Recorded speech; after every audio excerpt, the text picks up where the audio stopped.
insyaAllah. Dan kuliah kita pada subuh ke depan ini yang sama-sama kita ila hadratin Nabi Muhammad sallallahu alaihi wasallam wa ala alihi wa ashabihi wa sallam. Al-Fatihah.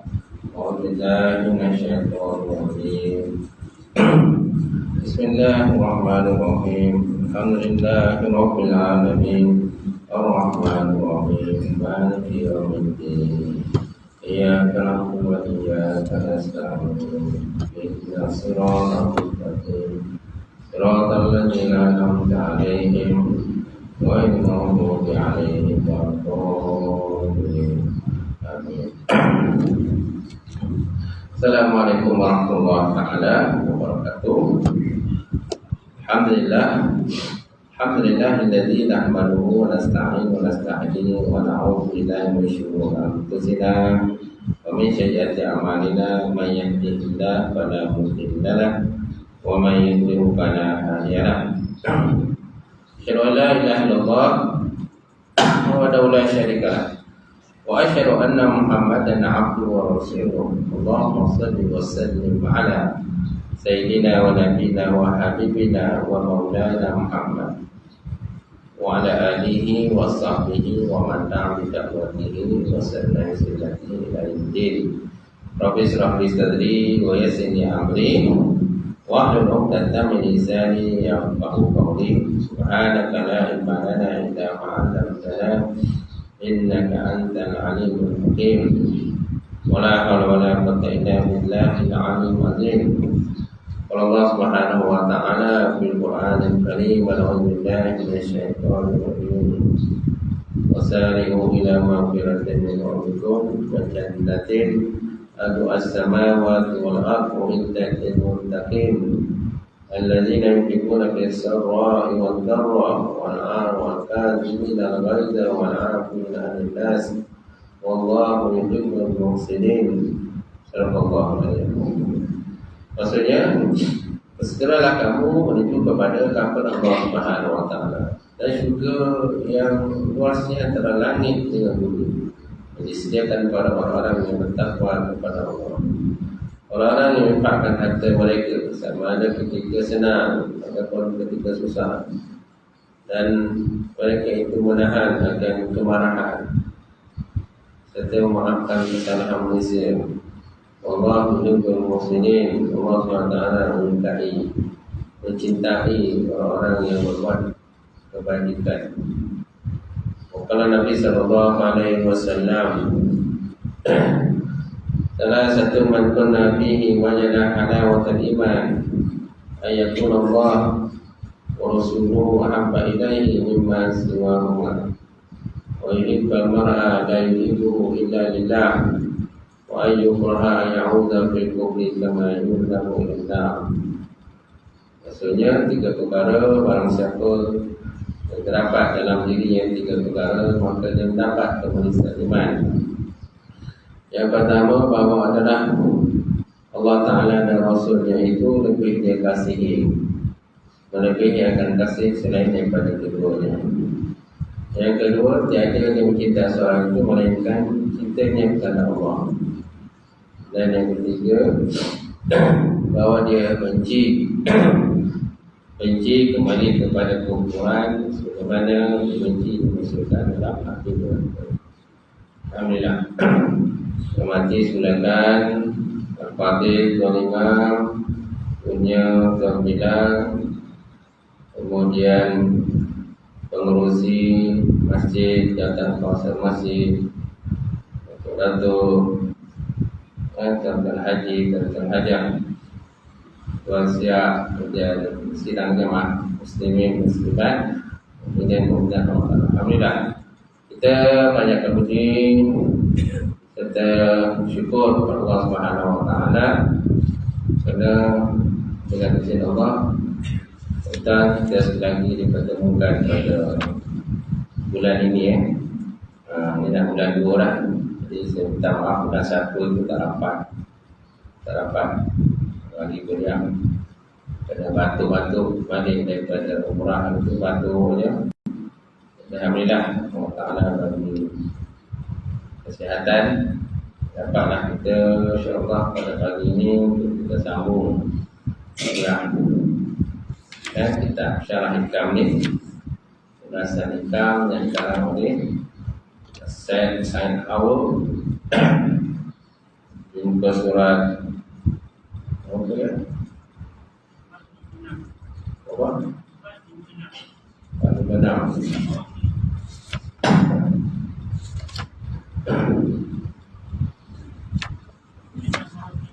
46. Dia sudah kurang kat mana? Okey, 46.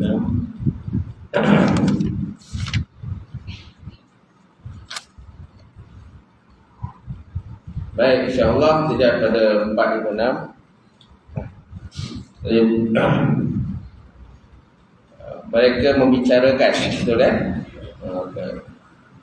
Kita masih lagi dalam ulasan, ini ulasan tambahan lah, di bawah tajuk pendirian orang arif. Pendirian orang arif terhadap sikap manusia. Baik, qala musannifun wa ta'ala wa nafa'ana bi ulumihi bidari amin. Mereka membicarakannya secara panjang lebar tentang kedua golongan ini. Lebih lagi setelah mereka menyaksikan tersebarnya kerosakan di muka bumi disebabkan oleh kejahilan manusia terhadap ilmu yang bermanfaat yang sebenarnya. Golongan kedua mana tu?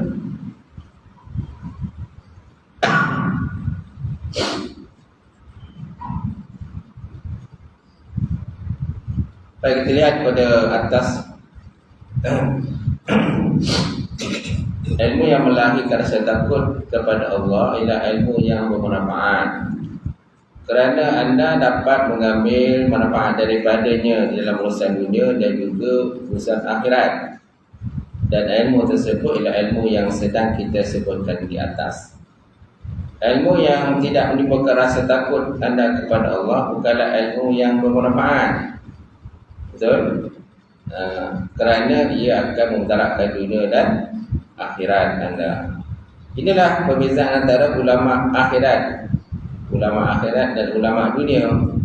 Ulama akhirat sentiasa merasa takut. Ulama akhirat sentiasa merasa takut kepada Allah. Manakala ulama dunia merasa aman dan sombong dengan Allah Ta'ala. Aman dan sombong, syedah belaka kepada Allah Ta'ala. Para ulama kita telah menjelaskan hal keadaan dua golongan ulama ini. Mereka telah menjelaskan sifat-sifat dan juga tanda-tandanya. Ataupun ulama usul lah, ulama yang jahat kan, ulama usul. Ini ada pembahasan lah dalam kitab Ihya Ulumuddin. Kemudian dalam kitab Hidayatus Salikin. Nak baca tak Hidayatus Salikin? Saya ngaji pondok tu ada pernah baca kitab Hidayatus Salikin. Macam tu cetakan dia, cetakan lama. Pasal bosa-bosa. Tapi bosa-bosa pun susah nak baca. Mungkin dia punya font dia tu lah. Font dia tu tak berapa menarik, jadi susah nak baca. Tapi sekarang ni dah banyaklah kitab-kitab turas yang lama dibarukan, cetak balik semula. Ada yang terus dirumikan, ada yang kekal dengan lama tulisan Arab, tulisan Jawi tapi dicantikkan lah. Tulisannya mudah lah kita baca. Macam data sedikit pun dia ada cetakan baru, data sedikit. Yang pengarangnya saya ingat Al-Banjari ya, ujung dia. Dia ada sebut Banjari, bukan Syekh Nurul Banjari, bukan. Syekh Nurul Banjari saya. Baik. Seterusnya dan sedikit tu, sedikit. Kau nak dengar? Tak sedikit. Kau ada bicara berkenaan dengan ulama usul, kemudian kitab Jauhar Marhum, kitab Jauhar Marhum Munabatul Qulub yang dikarang oleh Syekh Ali Al-Kalam tadi ada sebut berkenaan dengan ulama usul, ulama dunia, ulama akhirat dan sebagainya. Baik. Jadi mereka membicarakan secara panjang lebar tentang kedua golongan ini. Lebih lagi mereka menyaksikan tersebarnya kerosakan di muka bumi disebabkan oleh kejahilan manusia terhadap ilmu yang bermanfaat yang sebenarnya. Maksudnya mana ilmu bermanfaat sebenarnya, kan? Ulama banyak bahas panjang lah, lebar dengan ilmu nafi'. Ilmu nafi', ilmu yang memberi manfaat yang sebenarnya. Mana ilmu bermanfaat? Ilmu yang membawa takut kepada Allah. Seperti kata Ibn Ajibah yang ke surat 454. Ibn Ajibah, Ibnu Ajib, maksudnya anak yang ajaib. Ibn Ajibah maksudnya anak ajaib. Syekh saya Ibn Ajibah suka menyatakan ilmu yang saya rasa takut kepada Allah, menegar orang yang memilikinya dari kelalaian dan sebab-sebabnya, dan seluruhnya menunjukkan dari segala sesuatu yang menyibukkannya, seluruhnya mendorong yang sesuatu yang mendekatkan dirinya, mendekatkan diri kepada Allah Ta'ala. Ini pun antara boleh katakan ilmu nafi', ilmu disertai dengan rasa takut kepada Allah. Al-ilmu idza qaranathu khasyah falaka. Al-ilmu in qaranathu al-khasyah falaka. Wa illa fa'alaika. Wa illa fa'alaika. Ilmu yang rasa takut kepada Allah akan berikan manfaat. Falaka, maka bagi engkau, maksudnya manfaatlah bagi kau. Falaka. Wa ilai wa illa, dan kalau tidak fa'alaika, dia akan berujah pada kau pula. Fa'alaika, dia akan berujah pada kau. Maksudnya dia akan merugikan kau di situ. Dia akan berujah dan heret kamu masuk dalam api neraka. Itu kalau tak rasa takutlah kepada Allah. Baik. Orang yang ingin, jadi pada persuatan balik Pak Menang, orang yang ingin mendapatkan kepuasan dalam perkara tersebut dan melengkapi perbicaraannya termasuk melalui sokongan dari hadis dan juga asal sahabat, para sahabat, hendaklah merujuk kepada kitab ilmu yang termaktub dalam kitab Ihya Ulumuddin, hasil karya Abdul Hamid Al-Ghazali. Kita ayat Ulumuddin pun ada syarahnya, Ittihabul Muttaqin. Ittihabul Muttaqin disyarah kepada ayat Ulumuddin. Ulumuddin pun ada yang jilid panjang, ada yang jilid pendek, ada yang berjilid-jilid, ada yang ringkas dan sebagainya. Kitab Bimbingan Mukminin, nama cerai. Kitab Bimbingan Mukminin yang dikarang oleh Syekh Jamaluddin Al-Qasimi, itu dia ambil ringkaskan daripada kitab ayat Ulumuddin juga. Dalam Arabnya Bimbingan Mukminin maksudnya An-Nasihatul Mukminin, An-Nasihah Al-Mukminin, nasihat kepada orang yang beriman atau bimbingan kepada orang yang beriman. Baik. Intibatinya ialah sebagaimana yang disebutkan oleh pengarang di sini. Itu intibatinya. Intibati daripada kitab Ulumuddin yang dibicara panjang lebar lah. Kemudian Fudail bin Iyad pernah menyatakan ulama di zaman dahulu menjadi penawar kepada manusia. Apabila orang sakit melihat mereka, dia merasa tidak gembira. Kalau ia pulih dari sakitnya, dan apabila orang fakir melihat mereka, ia tidak ingin menjadi orang kaya. Tetapi malangnya ulama hari ini menjadi sumber fitnah. Ulama dalam sekarang banyak jadi sumber fitnah lah kepada manusia. Malahan yang tak ikut cakap ulama pun ada. Ramai juga kan yang tak nak ikut cakap ulama. Tak tahu dia kan, dia anggap apa yang dicakap tu lagi hebat dah. pendapatnya lagi hebat, akadnya lagi bagus dan sebagainya. Tak nak fikir lagi. Sedangkan ulama ini ada ibarat ulama ini diumpamakan seperti empangan. Ulama diumpamakan seperti empangan. Empangan yang menahan air yang laju. Air yang laju, kalau seandainya kita tak empang, dia akan membawa kerosakan. Kerosakan yang besar kepada bahagian hilir lah. Bahagian hilir, dia akan merosakkan rumah, merosakkan tanam-tanaman. Bila air terlampau kuat kan. Jadi ulama diperhatikan seperti empangan, menahanlah air itu, mana dikurangkan kelajuan dia. Tahan air supaya dapat kurangkan kelajuan dia. Itu ibarat ulama itu. Jadi orang ibarat ulama dengan berbagai-bagai cara lah. Demi supaya kita menghormati ulama. Dan ulama ini warisul anbiya. Ulama warisul anbiya. Ulama ialah pewaris Nabi.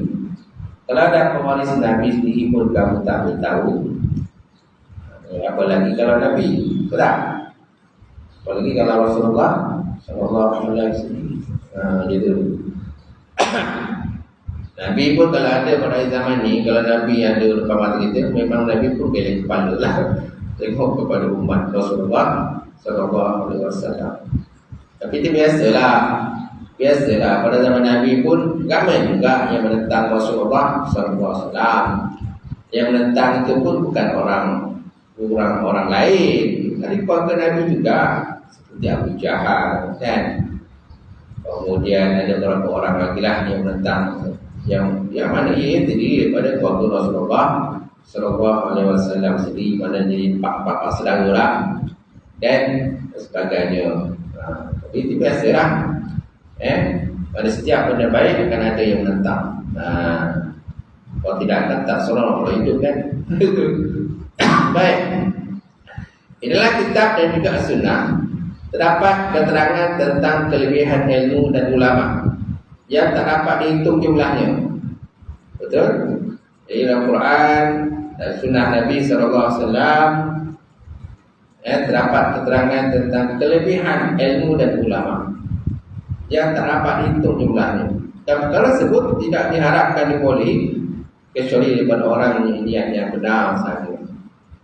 Benarnya niat ialah apabila tujuan dia mencari ilmu adalah untuk mencari keredaan Allah. Siapa datang bertujuan datang ni? Datang ke masjid, datang ke surau, ikut pengajian ilmu kan? Kalau tak cukup dia ngaji kat masjid ke surau, dia ngaji kat luar berarti kat tempat pengajian kan. Pertujuannya cari ilmu tadi. Adakah kerana nak tunjukkan dia hebat? Adakah kerana dia nak berhujang dengan orang, buat hujah dan sebagainya?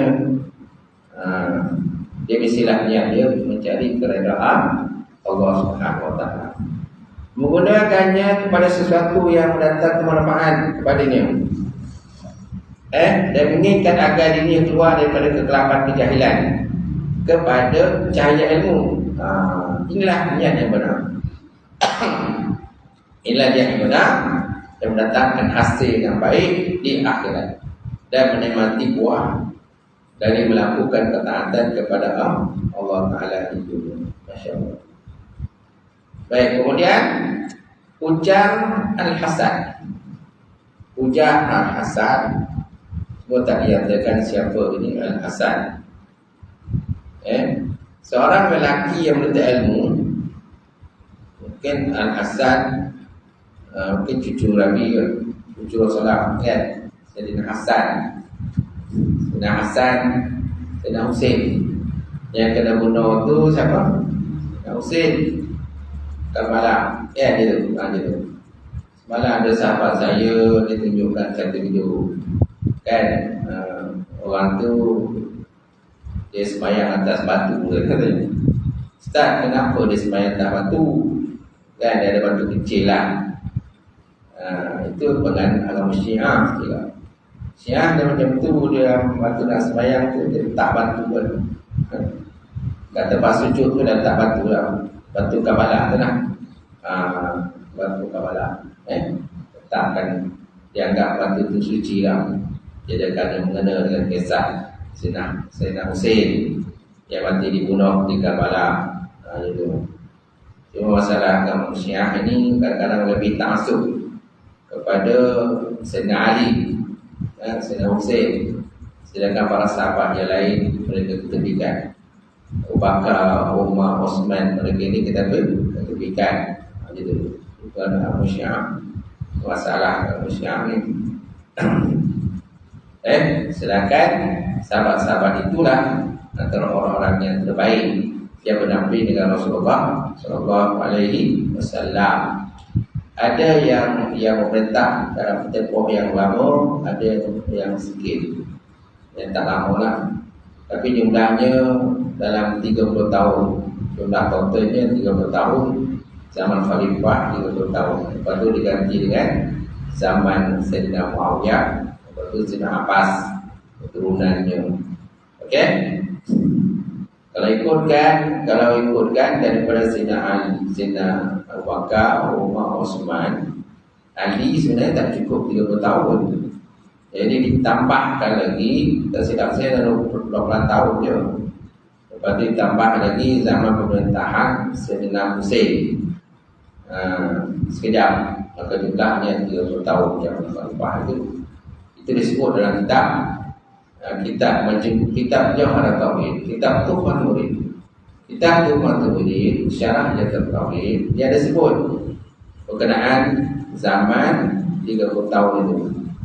Adakah sampai zaman Khalifah itu sama Sayyidina Ali je? Tidak cukup 20 tahun.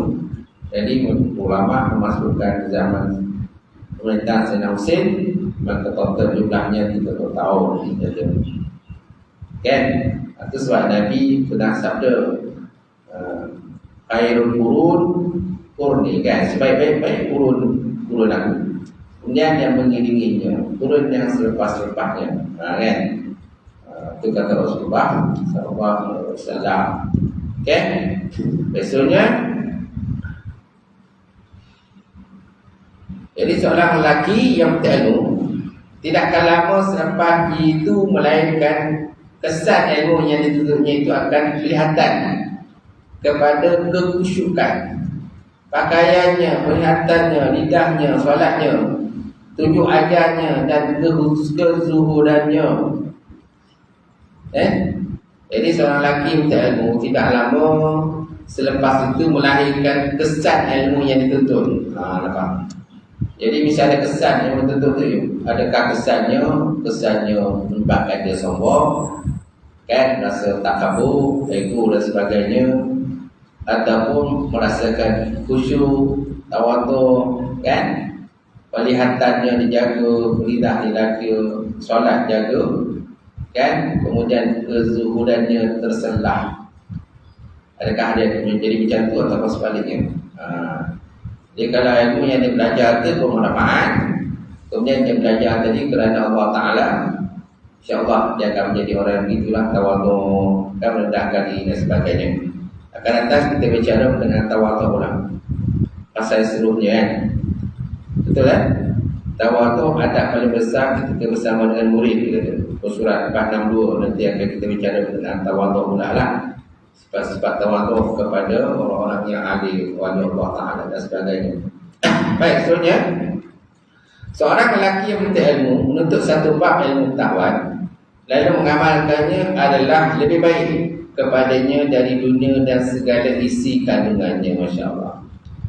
Sekiranya dia menuntut ilmu itu dengan tujuan untuk mendapatkan hasilnya di akhirat, untuk mendapatkan hasil akhirat, akan datang pada manusia satu zaman di mana akan timbul kekeliruan kepada mereka antara kebenaran dan kebatilan.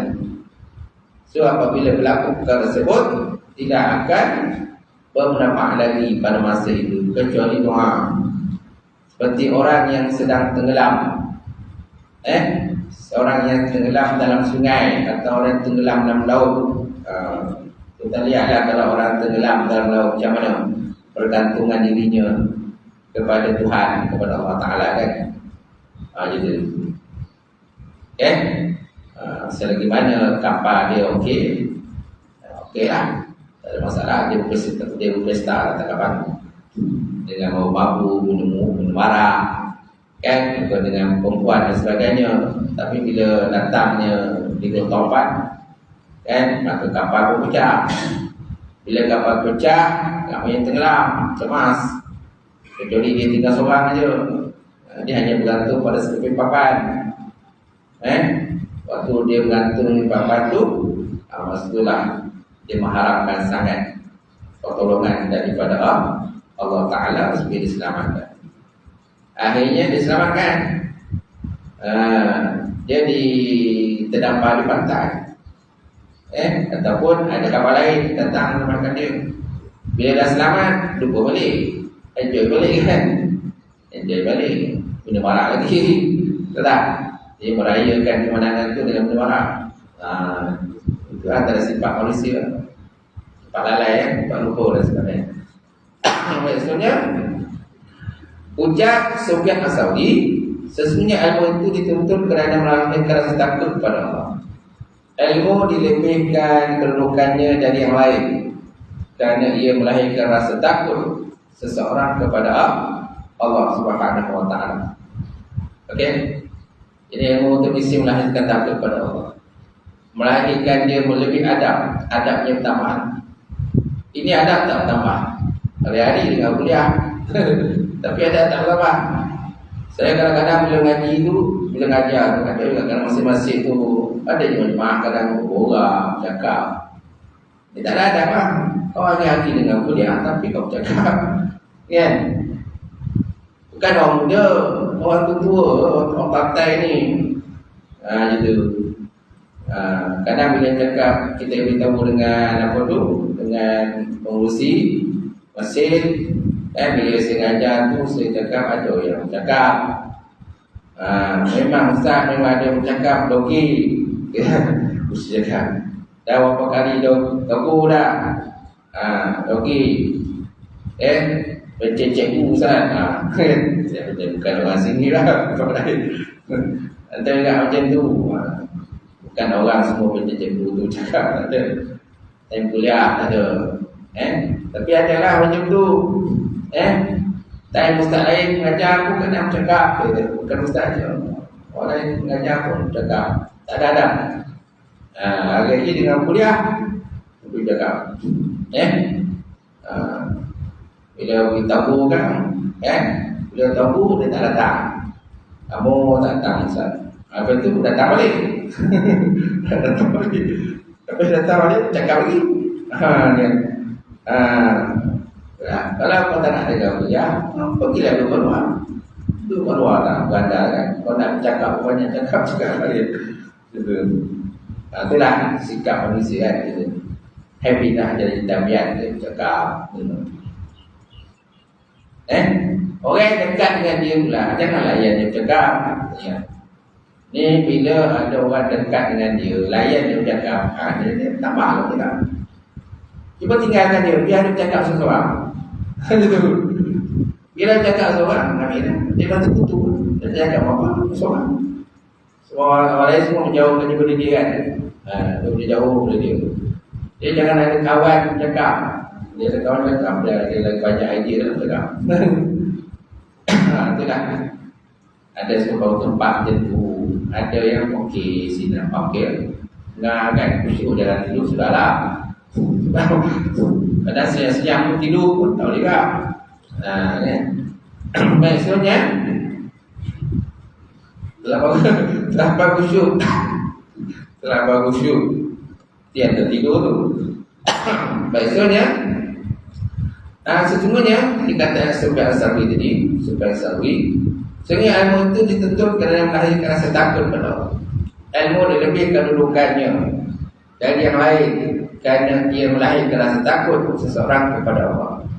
Apabila objektif ini cacat dan niat orang yang mencarinya rosak, misalnya ia menggunakan ilmu tersebut untuk mendapatkan kepentingan duniawi seperti harta ataupun pangkat, batallah pahalanya dan sia-sialah amalannya. Nampak?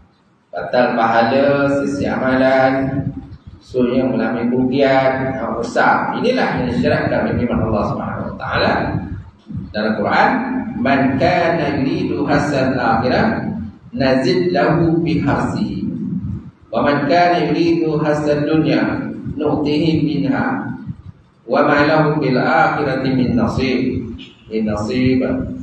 Maksudnya, siapa yang kendaki dengan amal usahanya mendapat faedah di akhirat, kami akan memberinya mendapat tambahan daripada faedah yang dikenakinya. Man kana yuridu hasanal akhirah nazid lahu. Nazid mana kami tambahlah. Lahu bil harsi, kami tambahkan baginya fi harsihi pada faedah yang dikenakinya. Wa man kana yuridu hasanad dunya, barang siapa mengenakan kebaikan dunia semata-mata, nu'ti minha, kami beri juga lah. Kami berikan juga. Wa ma lahu fil akhirah min nasib, tetapi akhirat besok kan tak ada lagi bahagian. Sebab apa? Kat dunia semua kau dah ambil hasil daripada ilmu yang banyak, jadi kau dah kaut semua habuan dunia. Sampaikan bila orang kata orang panggil kamu ceramah dan sebagainya, kamu cas dengan bayaran yang mahal kan, bayaran mahal dan sebagainya, jadi kamu dah ambil bahagian dunia. Akhirat tak ada lagi lah, dah sapu bersih. Sebabnya kalau kita dipanggil berceramah kan, berpada-padalah dengan bayaran tadi kan, ikut pada kemampuan. Jangan mau saja suruh mau golok beradai. Sebab apa nak bagi penceramah hebat-hebat, bayar sekali mahal 10,000, cakap 10 minit je bayar 10,000, cakap setengah jam bayar 10,000, 20,000 bayar. Puasa beradai cikgu masalah juga. Itulah itu. Sedangkan apa yang disampaikan tadi itu lebih kurang sama je dengan susah lain. Tak ada beza dia pun. Cuma dia selebriti kan, keluar dalam TV dia sekarang. Gitu. Keluar dalam TV pun berapa lama je. Dah lama besok orang tak pakai kita. Akan ada pun ceramah baru pula, selebriti baru pula. Selebriti lama orang tak pakai, dan tak keluar dalam TV. Kau tetap tengok kan ceramah selebriti kan. Berapa lama dia keluar dalam TV, lepas tu senyap. Boleh pula apa? Kan? Itulah kehidupan dunia. Biasanya, jadi surah Asy-Syu'ara, surah ayat 20. Kemudian Rasulullah SAW bersabda, berdasarkan riwayat yang dikemukakan oleh Abu Hurairah radhiyallahu ta'ala anhu, sesiapa yang menuntut satu ilmu yang biasa dituntut kerana mencari kerana Allah Ta'ala, tetapi tidak menuntutnya kecuali untuk mendapat satu-satunya tujuan duniawi, dia tidak akan mencium bau syurga. Dia tak akan mencium bau syurga pada hari akhirat kelak. Dan kecuali ada syafaat Nabi lah, selain sedang Al-Hasan radhiyallahu ta'ala pernah menyatakan, demi Allah tidak menuntut ilmu ini oleh seseorang melainkan bahagiannya darinya mengikut keinginannya. Dan demi Allah tidak menuntut ilmu ini oleh seseorang melainkan bahagiannya darinya mengikut keinginannya. Kemudian ujar asal lagi, perasaan orang alim ialah mati hati. Lalu beliau ditanya, apakah itu mati hati? Jawab beliau, mencari dunia dengan amalan akhirat. Mati-hati lah. Orang alim tapi hatinya mati. Dan dia berilmu tapi mati hati. Itu ibaratnya, itulah kata beliau, orang yang cari ilmu mencari dunia dengan amalan akhirat. Artinya bahaya tu lah. Bahaya. Harap kita tak termasuklah kumpulan-kumpulan yang begini kan. Itu. Kemudian yang kedua, ketika mengulas kata-kata Imam berikut, khairul ilmi ma kanatil khasyah ma'u. Khairul ilmi ma kanatil khasyah minhu. Sebaik-baik ilmu ialah ilmu yang boleh merasakan rasa takut pada Allah. Ma kanatil khasyah mahu. Mahu mana bersertanya. Sebaik-baik ilmu ialah barang yang adalah ilmu tadi memberi rasa takut. Mahu bersertanya. Sertanya ilmu lah yang dia belajar tu dah rasa takut. Sebab ilmu ni banyak kan. Kita ada ilmu dunia, ilmu akhirat. Kita ada ilmu pertukangan, ilmu mekanikal, ilmu repair kereta, ilmu buat rumah, ilmu buat kapal. Macam-macam ilmu kan. Ilmu kedokteran. Betul? Macam-macam ilmu. Malahan kalau universiti pun dia akan gabungkan ilmu dunia dan akhirat. Universiti semua universiti lah. Dia buat dua dalam satu. Ada yang dulu macam dulu satu je, satu package je. Kalau usuluddin lah. Kalau syariah kalau pengajian Quran lah. Sekarang ni banyak Quran sunnah campur dengan multimedia kan. Campur multimedia. Multimedia kan dunia kan. Dia gabung dengan dunia akhirat. Macam tu. Ketiga, yang ambil kos komputer. Ambil kos komputer pun digabungkan dengan akhirat juga. Sebab kalau kos komputer yang ijazah komputer ni terlampau ramai, nak letak kat mana? Kan? Jadi nak dapat kerja pun susah. Sebab yang lulusan komputer terlampau ramai sangat. Kan? Pekerjaan tak ada. Peluang pekerjaan tak ada. Kena create pekerjaan sendiri lah tu. Kena buka syarikat sendiri. Tapi kalau jenis orang yang tak ada duit nak buka syarikat sendiri, macam mana? Dia pun marah pekerjaan orang lain. Sedangkan pekerjaan itu terhad. Betul? Jadi hal-hal lepas tu tak ada kerja dulu. Melangor je tu. Melangor je tidur, makan tidur. Mak ayam saya tangguh lagi. Jadi tak ada kerja. Walaupun ada jazah, ada master dan sebagainya. Sebabnya banyak pengajian bisnes sekarang digabungkan. Dan dunia dan akhirat. Jadi besoknya Syekh Syakawi menjelaskan kata al-khasyah. Al-khasyah. Okey, khasyah takut kan? Innama yakhsyallaha min ibadihi al-ulama. Katanya. Khasyah takut, khauf takut, takwa pun takut. Dia ada dua istilahnya. Sama orang. Cuma mungkin perbezaan dari segi penggunaan saja. Di mana digunakan. Baik. Syekh Syarqawi menjelaskan perkataan khasyah membawa makna takut berserta dengan mengagungkan benda yang ditakuti itu. Berserta dengan mengagungkan benda yang ditakuti. Ada juga yang menyatakan mengagungkan benda yang ditakuti itu dan menghormatinya. Setengahnya pula merasa takut berserta dengan beramal. Ini membawa maksud sebaik-baik ilmu ialah yang mendatangkan rasa takut seseorang kepada Allah. Itulah ilmu yang telah dibincangkan sebelum ini. Karena Allah Ta'ala menguji ulama dengan ilmu tersebut. Innama yakhsyallaha min ibadihi al-ulama. Sesungguhnya orang yang takut kepada Allah ialah orang-orang yang daripada kalangan hamba-hambanya. Itulah yang bergelar ulama. Ulama itu ulama akhirat lah. Dia bukan ulama dunia tadi. Sebab ulama dunia ni dia tak ada rasa takut apa-apa. Yang penting masyhur kan. Sila kita namanya sila kita masyhur sah. Yang penting masyhur. Rasa takut tak takut tak tepi. Betul? Mampu dia lalu minta patah. Itu yang banyak kadang-kadang timbul fitnah. Kan keluar dalam surat khabar. Ustaz ni skandal, ustaz tu skandal. Kes rokok, kes cabul kan dengar kan? Kes cabul alamak. Bila seorang ustaz buat, jadi dia akan terbalik lain. Kita tak buat, dia buat dia. Tapi orang melabelkan ustaz ni rendah kan? Itu masalahnya. Dia melabelkan ustazah dia rendah. Orang-orang agama ni rendah. Sebab apa? Ada yang buat macam ni, benda tak ada. Cabul, rokok lah, benda dan sebagainya. Jadi terbaliklah, kita sama pun terbalik. Orang lain pun terbalik, yang buat ni orang lain. Okey, masalahnya fitnah lah. yang berlaku di akhir zaman. Bila kejadian itu berlaku macam itu, orang awam mereka tidak menghormati orang alim, tidak menghormati ulama.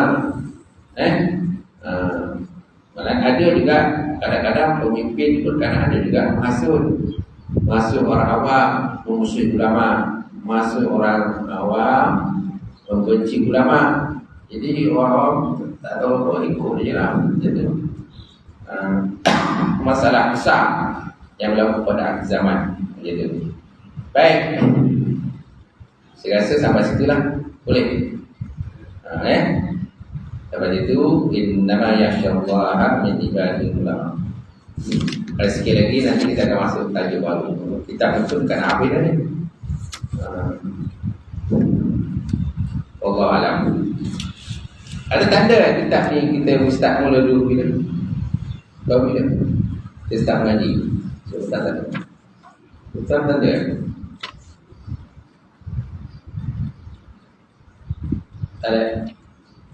Tak ada tanda. Saya boleh ingat berapa tahun dah tak kata-kata lagi.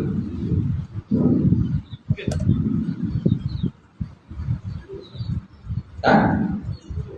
2010 saya masuk kerja jabatan agama, kerja jahit 2010. Saya masuk kerja jabatan agama 20 bulan 10 tahun 2010. 3 bulan 10. Lama juga lah. Berapa tahun dah? 13 tahun. Tak kata begini.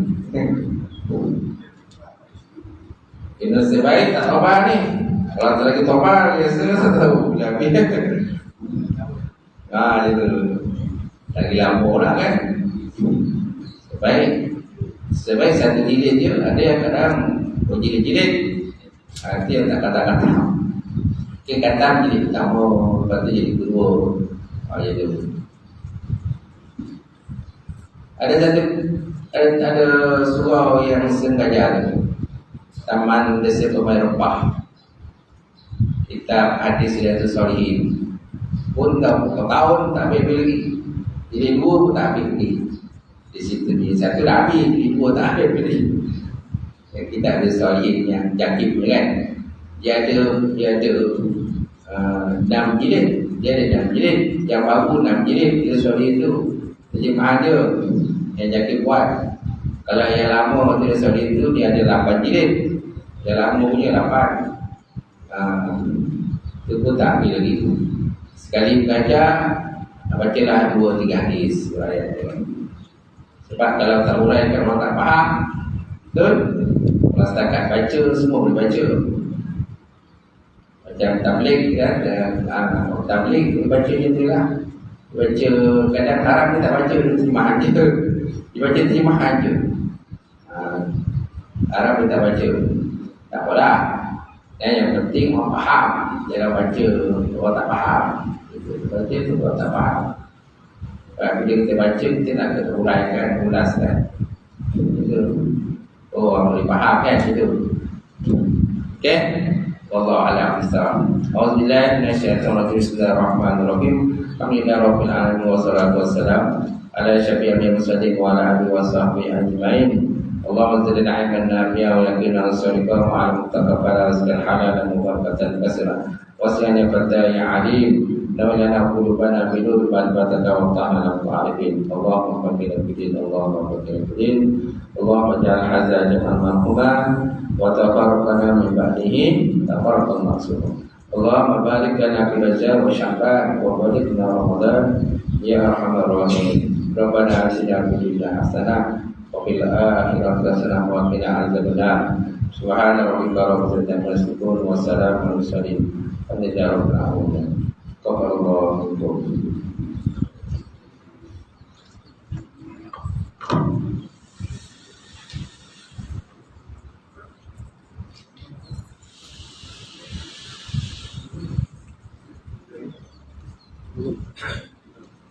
Belum.